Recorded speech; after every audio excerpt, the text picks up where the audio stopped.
Hey, I'm Dr. K. Welcome back to my channel and this podcast with the Fit and Healthy Athlete Method, where I help athletes and high performers stop the supplement and the protocol and the program collections and feeling stuck in their health or their performance in some way to really knowing exactly what they need to do very specifically for them so that they can both thrive in their performance, their life, their career, and their sport.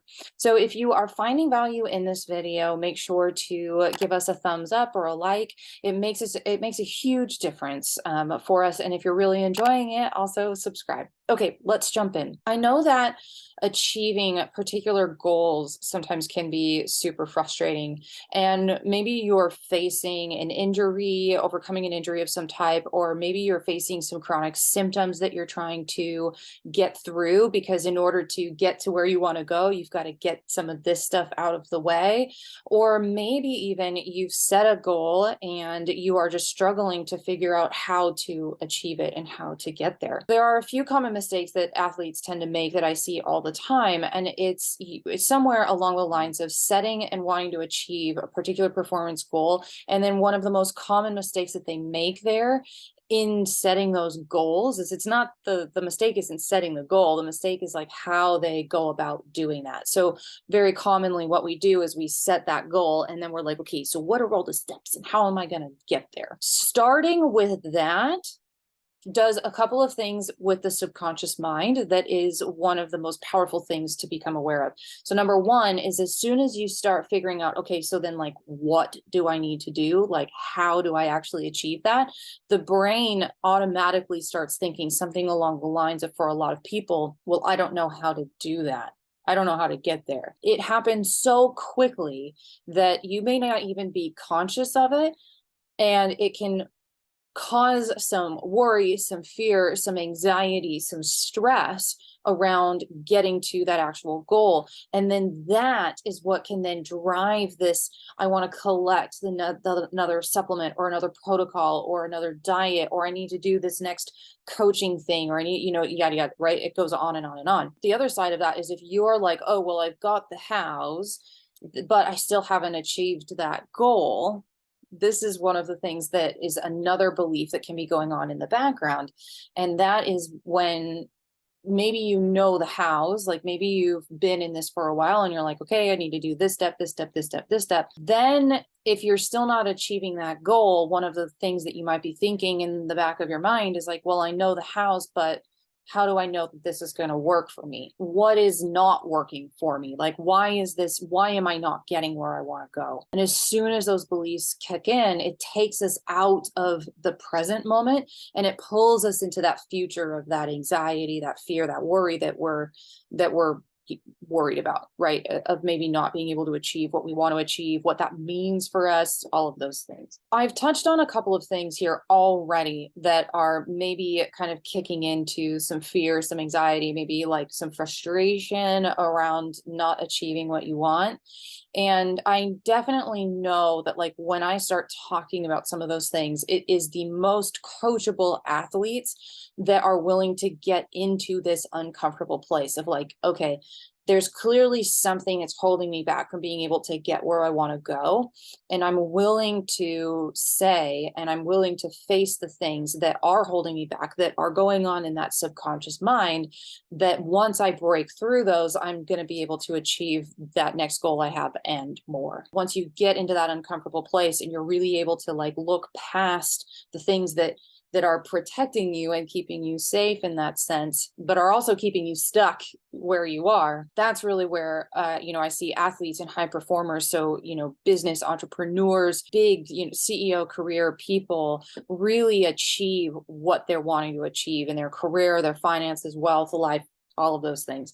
And you've got to learn from whatever that problem is that you're in right now in order to be able to move forward. So let's talk about how we do that. So beliefs are basically, they're just thought repetitions, thought patterns that we have that then dictate how we look and see the world. So a really good example of this is like changing your beliefs can change your life, because we have a bunch of these filters that are based on what our brain is filtering, the world and the environment through.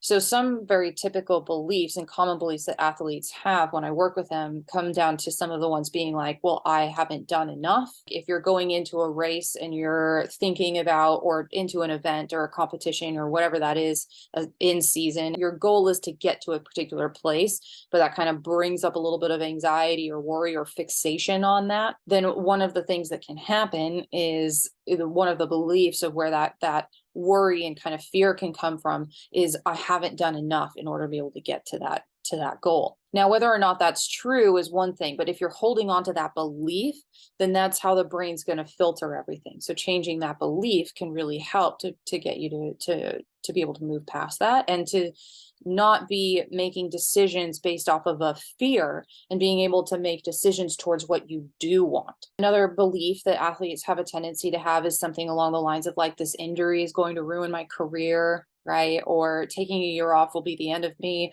Or a really common one that I see a lot, especially in like the endurance world, is if I take time to recover, then I'm not going to be maximizing my potential, because in those, in that athlete's mind, rest means downtime, and downtime means that they're not doing something towards what they want, that training, or it's the next, exercise thing they need to do.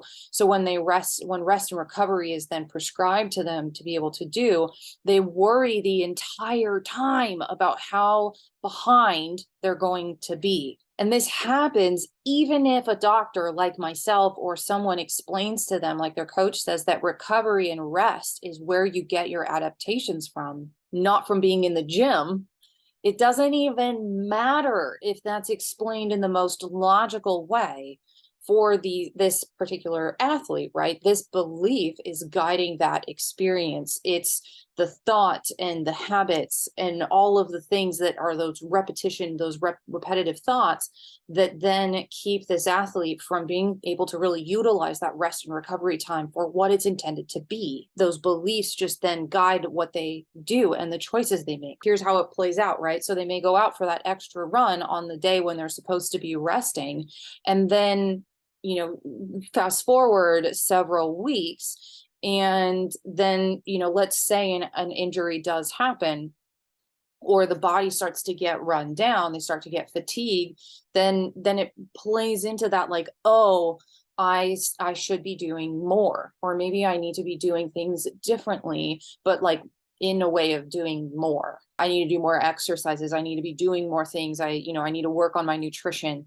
when in reality, part of like why they're making those decisions is based off of their fear that if they rest and recover, then they're going to lose out on all this time, and they're going to be behind, and people are going to be faster than them, and all of those things. You can start to see how the beliefs that we hold can actually guide and influence our experience and also our choices, and then how we ultimately get to the goals that we want. So rest and recovery time in this particular example is really important for getting that athlete to adapt. And she could actually, or he could actually get to that higher performance, that peak performance, quite a bit faster if they were actually giving their body that time to adapt. One thing that when I was really learning this concept was when I was doing a lot of CrossFit at the time and lifting, heavy barbells and heavy weights and doing a lot of Olympic weightlifting. And I would be stuck at this one spot where I just couldn't quite get to that next, 165-pound clean or whatever it was. And we went on vacation and I didn't do anything, for that week. I came back and I PR'd that lift. That is such a great example, if you've ever experienced that before, of how the body can utilize rest to then be able to get you to adapt. And that is really where a lot of this adaptation comes from. Yes, you need the stimulus and the stress coming in from that session. And then it's all the rest of the time, the sleep time and everything else in the day that then helps to either promote that adaptation, or it can even take away from that. So that talks a lot about how we can make our decisions, right? We're going to either be making decisions towards something, or we can be making decisions away from something. So, and really when we are driving a lot of the things that we are doing to get to that goal that we want, based off of fear of maybe not getting the goal. So like, again, in the endurance world, especially in triathlon, getting to Kona being one of those things. It's a really common goal to hear. A lot of like the fears and the anxieties and the worries can be centered around not qualifying. They can be centered around getting injured or getting sick right beforehand. And all of those things can increase stress. They can increase inflammation. And when we start to really focus and fixate on like the fear and the anxieties and the worries, they pull us out of the present. And it really prevents you from being able to focus on this particular day's training, to focus on being and staying here in the present. So my question to you is, what do you need to do right now? And what do you need to focus on right now? Is there something that you need to be doing that will help you to stay in the present? That maybe there's something you're noticing is driving your choices and your decisions towards what you have set as a goal, but really is this movement away from something that you're fearful of happening. So what do you need to do that would allow you to be present here in this moment, in this next day?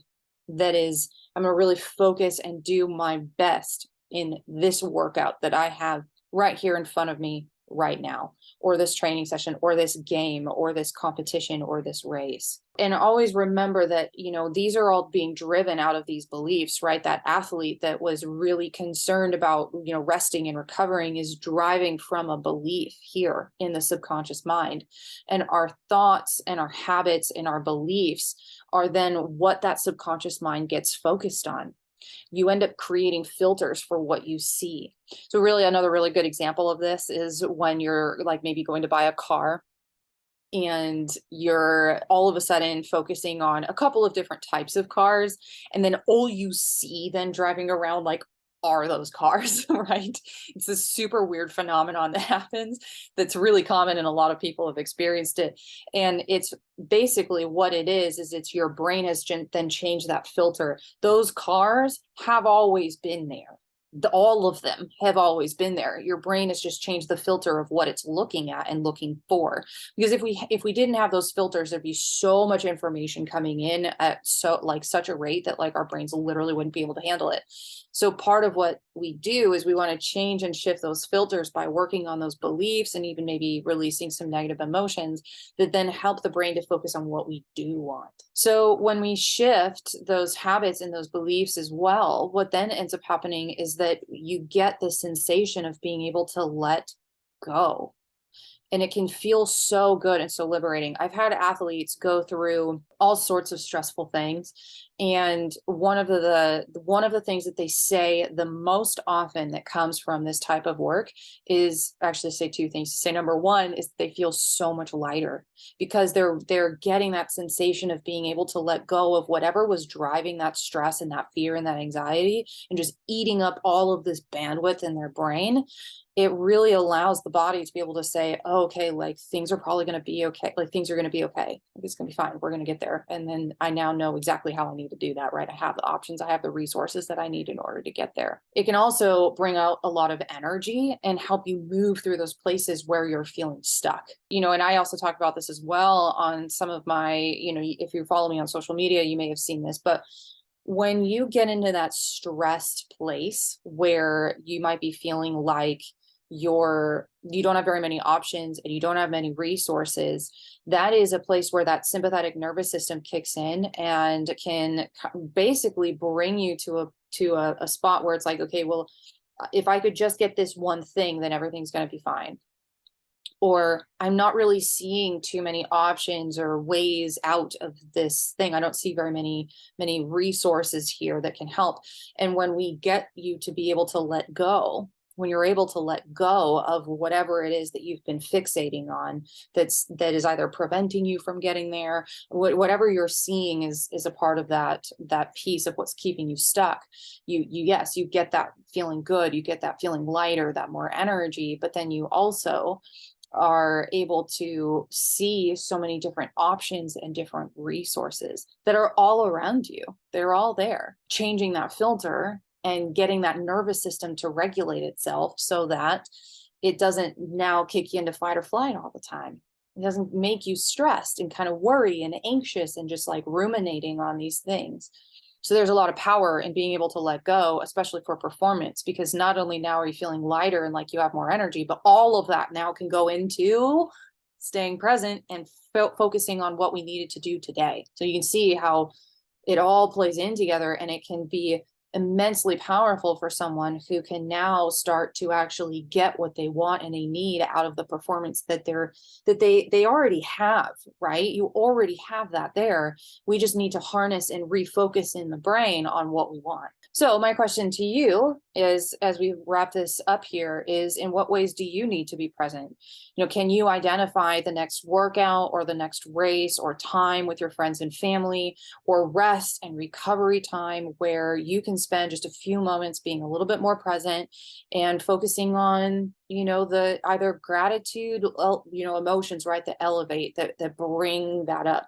Are there things that you can be doing that will help you to kind of stay a little bit more present? I also find like journaling to be super helpful in getting a bit more present, and also spending a little bit of time just kind of in silent time of like, okay, what would 10 minutes look like if I could just sit here and just kind of allow myself to just decompress a little bit, to give myself that space to be able to set an intention of like, okay, what do I need to be present to today? What do I need, do I want to connect with someone today? Any number of those things. Thank you for listening. If you found this helpful, make sure to subscribe and like below.